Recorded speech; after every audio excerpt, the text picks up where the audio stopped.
Okay, so I have a little bit of time left before I go to work, and I wanted to show Chris some angle of engagement on his SRC and how I do this. I took some sorbethane and cut it off the pad, hand cut and dremeled. I went a little too fast. I was kind of in a hurry because of work, but this is kind of a custom shape. You can see it's sorb pads don't usually have, you know, this kind of thinness, as you can see. So I actually had this cut very well with the Dremel until I went to a bigger cutter because I was just in a hurry, and you can't hold this while you cut it. You can see that's what makes it informal as you're cutting it.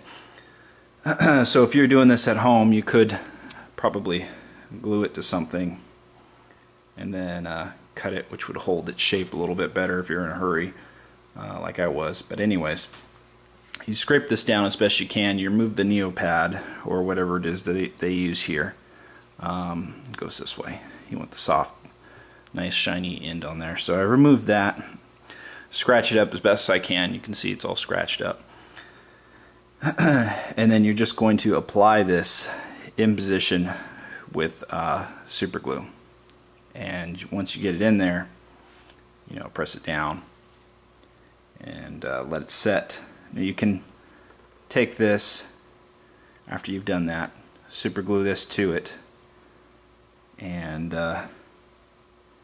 again, you know, press down, let it set for a little bit, and then go ahead and load it into your gearbox, and you know, put the spring in there and everything. Close the gearbox shell down, and that'll help maintain pressure on it while it's glued.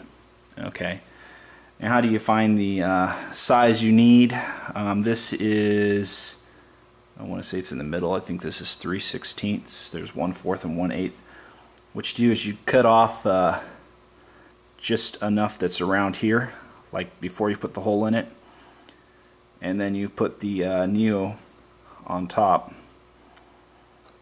Put the piston in, put this in, and put these two things in, and that will give you how much your piston will come back.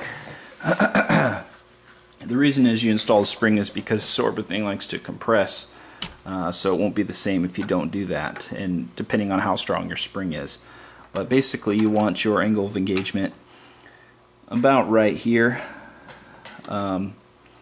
You want, the trick is to have the face of the back of this tooth right here to match the face of your first tooth, which is your pickup.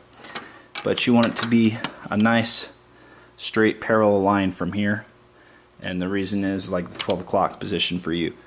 You're not going to always get, you know, exactly, but you can get pretty close. You can see there's a little spacer in here that kind of helps with that at the same time. If you do spacers, make sure that they are not metal. Use nylon, and then at the same time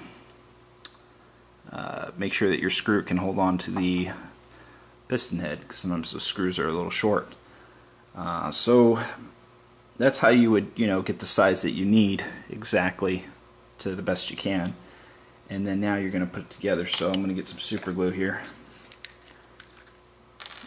and basically get this in here. Okay, once you got it glued on there, you want to make sure it's nice and flush and flat. And the reason you put the neopad on the back is because you get a cookie crumble effect if you don't. I've seen it start to crumble a lot faster, the sorbethane. It doesn't have the front surface able to, you know, prevent scarring. So you want to make sure you have that neopad kind of stuff, or the stuff from the cylinder head on there. Alright, so I'm going to go ahead and install this, and we're going to check where the angle of engagement is now.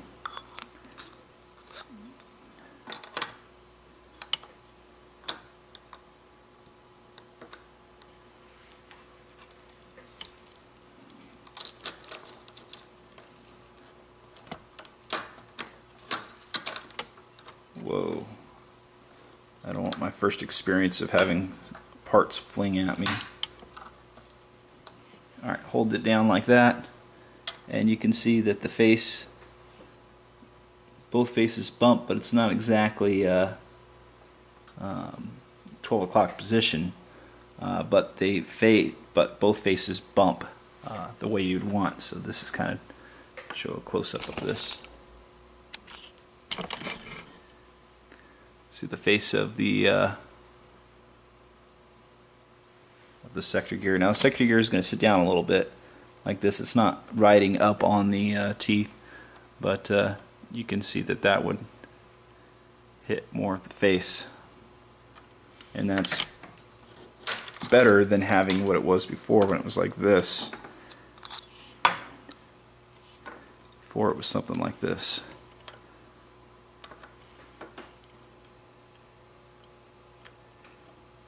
So you can imagine that the upward pressure from that, you know, as that comes around, upward pressure kind of clocks it. Now this isn't a high enough speed or high enough spring to get this probably pulled out, but you know, you adjust this is still more reliable.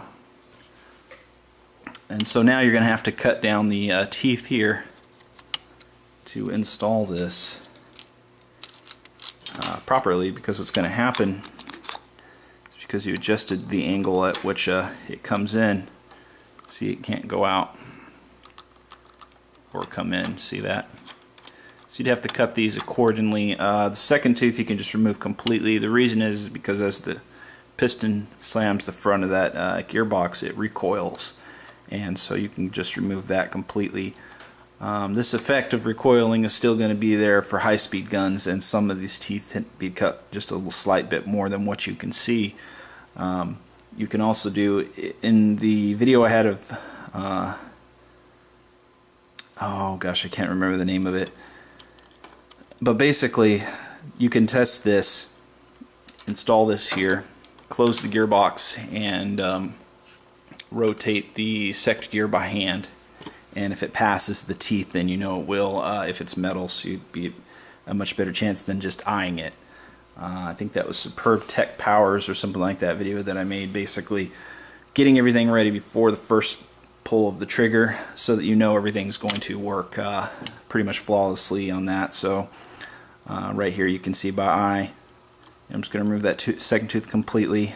This one I'm going to carve down maybe about 25%. Alright, so here's the cut. You can see this tooth right here I filed off to make it really straight. Intentionally, you could just file this whole section out, but go ahead and test it.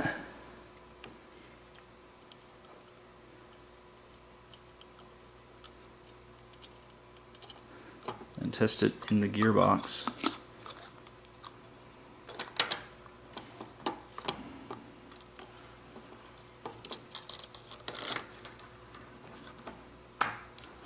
This is not a really, whoa, that was close. This is not a really hard spring, so, but right there visually, it doesn't seem to even get close. So I'm going to show you how I did this with the other video. Basically just slide this on here. It will lock down. If you have a problem closing the gearbox right at this point, just go ahead and push the piston back until it's nice and straight. Make sure everything looks straight, and then go ahead and screw it down. Alright, so now you're going to put the, first I'm going to do a little check, see how. Okay, so basically now you checked it. Make sure the piston can go back, no problem. Okay, what you do is rotate this by hand with a screwdriver, and you should hear it and see it. You could make a peephole if you wanted to, but you should hear it click into only the first tooth to pick up. And how you can tell is if you're very close and you don't have shaved enough, as soon as you rotate, you'll hear it click past the tooth. So right now, if I was to do this by hand, it's kind of hard to do with myself trying to put this. My hands are at a different angle because of the camera. I'm trying to show it on camera. So you get this here. Alright, so you got it there. You did that. Go ahead and open it. And don't mess with moving the gear at all. You're going to check it. Alright, so get this in place.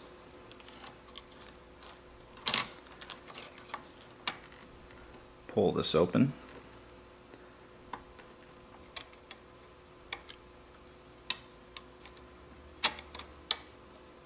You can see the sector gear didn't move, didn't lose any shims either. And right there, you can see that it grabbed the first tooth, and there's no way it can hit the third one. So if this is cycling really fast, because of that recoil and because of where it's going to add little notches to the teeth. And what I like about plastic is if you were a little bit off here for some reason, it will mark that space for you and still cycle fine.